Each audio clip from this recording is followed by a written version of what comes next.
जय भारत। जय संविधान। साथियों, आज बात करते हैं महात्मा ज्योतिबा फुले के जीवन से जुड़े हुए एक रोचक प्रसंग की।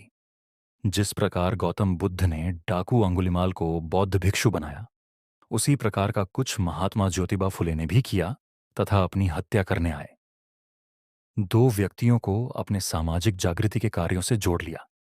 तो इस रोचक प्रसंग को शुरू करने से पहले आप सभी से एक विनम्र निवेदन कि आपके अपने इस YouTube चैनल को सब्सक्राइब कर लीजिए और वीडियो को लाइक व शेयर कर दीजिए, ताकि अपने महापुरुषों के समाज जागृति के कार्यों को समझकर हम सभी उस दिशा में आगे बढ़ सके।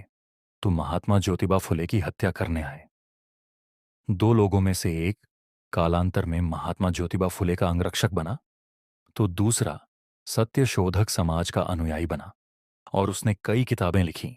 लेकिन प्रसंग शुरू इस बात से होता है कि वो दो व्यक्ति कौन थे और वो ज्योतिबा को क्यों मारना चाहते थे।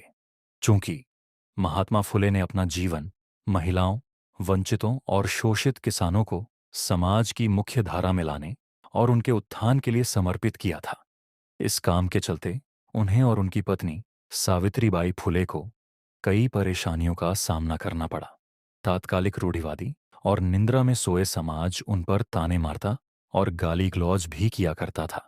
कई बार उन पर गोबर भी फेंका गया, लेकिन फुले दंपति अपने सामाजिक जागृति के कार्य से टस से मस नहीं हुए। इन विरोधों का कोई असर न होते देख कुछ लोगों ने फुले को मारने के लिए दो हत्यारों को भेजा।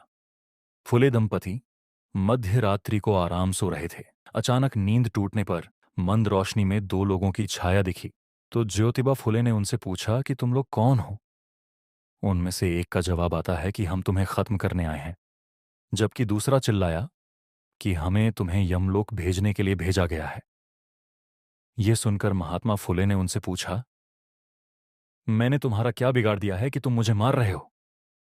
उन दोनों ने जवाब दिया, तुमने हमारा कोई नुकसान नहीं किया है, लेकिन हमें तुम्हें मारने को कहा गया है। महात्मा फुले ने उनसे कहा, मुझे मारने से क्या फायदा होगा? तो वो बोले, अगर हम तुम्हें मार देंगे तो हमें 1,000 रुपये मिलेंगे। यह सुनकर महात्मा फुले ने कहा, अरे वाह, मेरी मृत्यु से आपको लाभ होने वाला है। यह मेरा सौभाग्य है कि जिन गरीब लोगों की मैं सेवा कर खुद को भाग्यशाली और धन्य मानता था। चलो, मेरी जान सिर्फ दलितों के लिए है और मेरी मौत गरीबों के हित में है। उनकी बातें सुनकर हत्या करने आए दोनों को होश आया और उन्होंने महात्मा फुले से माफी मांगी और बोले, अब हम उन लोगों को मार डालेंगे जिन्हें आपको मारने के लिए भेजा था।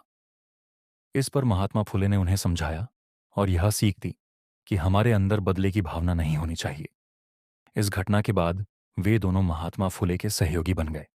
उनमें से एक का नाम रोड़े और दूसरे का नाम था धोंडीराम नामदेव।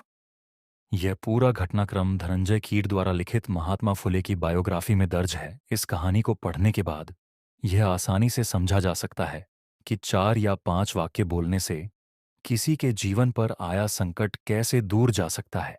लेकिन फुले की पूरी जीवनी पढ़कर पता चलता है कि ये 4-5 वाक्य उनके पूरे जीवन का सार हैं। उन्होंने न केवल उन वाक्यों को बोला, बल्कि जीवन भर उन्हीं शब्दों को अपनाया है और जिया भी था।